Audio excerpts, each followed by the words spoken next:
ಜೈ ಗುರುದೇವ್. ಹಾಗೆ ಕಲ್ಯಾಣ ನಾಡಿನ ಎಲ್ಲ ಶರಣರ ಮೊದಲನೇ ನುಡಿ ಬರುವುದು ಶರಣಾರ್ಥಿಗಳು. ಇವತ್ತಿನ ದಿವಸ ನಾವು ಈ ಒಂದು ವಿಚಾರವನ್ನು ಮಾಡಲೇಬೇಕಾಗಿದೆ. ಯಾವ ವಿಚಾರವೆಂದರೆ ಆರೋಗ್ಯದ ಬಗ್ಗೆ. ಆರೋಗ್ಯ ಅಂದ ಕೂಡಲೇ ನಮಗೆ ಮೊಟ್ಟ ಮೊದಲಿಗೆ ನೆನಪು ಬರುವುದು ನಮ್ಮ ದೇಹದ ಬಗ್ಗೆ. ದೇಹದಲ್ಲಿರ್ತಕ್ಕಂಥ ಪ್ರತಿಯೊಂದು ಅಂಗಾಂಗಗಳು ಆರೋಗ್ಯವಾಗಿರಬೇಕು. ಅಡಿಯಿಂದ ಮುಡಿಯವರೆಗೆ ಎಲ್ಲ ದೇಹದ ಭಾಗಗಳು ಆರೋಗ್ಯವಾಗಿದ್ದರೆ ನಾವು ಆರೋಗ್ಯವಂತರಾಗಿರಲಿಕ್ಕೆ ಸಾಧ್ಯವಿದೆ. ಬಾಹ್ಯವಾಗಿರ್ಬೋದು ಮತ್ತು ಆಂತರಿಕ ಕೂಡ ಆಗಿರ್ಬೋದು. ಈ ರೀತಿಯಾಗಿ ನಾವು ಯಾವಾಗಲೂ ಚೈತನ್ಯ ಭರಿತರಾಗಿರಬೇಕು. ಹಾಗೆ ಹಿಂದಿನ ನಮ್ಮ ಋಷಿಮುನಿಗಳು ಕೂಡ ನಮಗಾಗಿ ನಮ್ಮ ಆರೋಗ್ಯವನ್ನು ಕಾಪಾಡುವುದಕ್ಕಾಗಿ ನಮ್ಮದೇ ಆದಂಥ ಒಂದು ಕೊಡುಗೆಯನ್ನು ಕೊಟ್ಟು ಹೋಗಿದ್ದಾರೆ.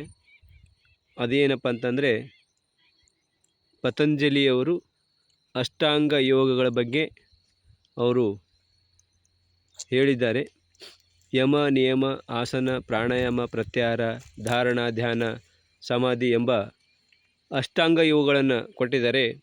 ಈ ಒಂದು ಅಷ್ಟಾಂಗ ಯೋಗಗಳನ್ನು ನಮ್ಮ ಜೀವನದಲ್ಲಿ ನಾವು ಬಳಸಿಕೆ ನಾವು ಅಳವಡಿಸಿಕೊಂಡಿದ್ದೇ ಆದರೆ ಇಡೀ ನಮ್ಮ ಜೀವನದಲ್ಲಿ ನಾವು ಅತ್ಯುತ್ತಮವಾದ ಆರೋಗ್ಯವಂತರಾಗಿರಲಿಕ್ಕೆ ಸಾಧ್ಯ ಇದೆ. ಹೀಗಾಗಿ ನಾವೆಲ್ಲರೂ, ನಾನು ಅಲ್ಲದೆ ತಾವು ಕೂಡ ತಮ್ಮ ಕುಟುಂಬದವರು, ತಮ್ಮ ಸುತ್ತಮುತ್ತಲಿನ ಸ್ನೇಹಿತರು, ಸಂಬಂಧಿಕರು ಎಲ್ಲರೂ ಸೇರಿ ಈ ಒಂದು ಆರೋಗ್ಯದ ಕಡೆ ನಾವೆಲ್ಲರೂ ಗಮನವನ್ನು ಹರಿಸಿ ಆರೋಗ್ಯದ ಕಾಳಜಿಯನ್ನು ಮಾಡೋಣ ಅಂತ ಹೇಳುತ್ತಾ, ತಮ್ಮೆಲ್ಲರಿಗೆ ಈ ಒಂದು ನಾವು ಈ ವರ್ಷದ ಪ್ರಥಮ ಪ್ರಯತ್ನ ಆರೋಗ್ಯದ ಕಡೆಗೆ ಗಮನವನ್ನು ಕೊಡುವುದು.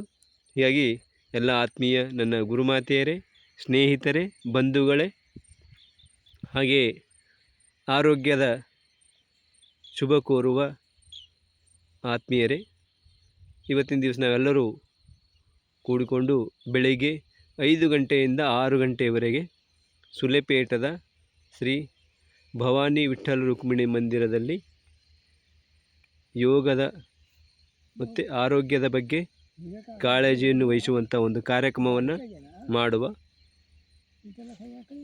ಮೊದಲಿಗೆ ಎಲ್ಲ ಈ 8 ನಿಯಮಗಳನ್ನು ಅನುಸರಿಸಿ ನಾವೆಲ್ಲರೂ ಆರೋಗ್ಯವಂತರಾಗಿರೋಣ ಅಂತ ಹೇಳುತ್ತಾ, ತಮ್ಮೆಲ್ಲರಿಗೂ ನಾಳೆ ನಡೆಯುವಂಥ, ಅಂದರೆ ಸೋಮವಾರ ಬೆಳಿಗ್ಗೆ 5 ಗಂಟೆಯಿಂದ 6 ಗಂಟೆಯವರೆಗೆ ಈ ಒಂದು ಯೋಗ ಕಾರ್ಯಕ್ರಮವನ್ನು ಪ್ರಾರಂಭ ಮಾಡ್ತಾಯಿದ್ವಿ. ತಾವೆಲ್ಲರೂ ದಯಮಾಡಿ ಬನ್ನಿ ಅಂತ ನಾನು ತಮ್ಮೆಲ್ಲರಿಗೂ ವಿನಮ್ರವಾದ ಮನವಿಯನ್ನು ಮಾಡಿಕೊಳ್ಳುತ್ತೇನೆ. ಮತ್ತೊಮ್ಮೆ ಅಭಿನಂದನೆಗಳು.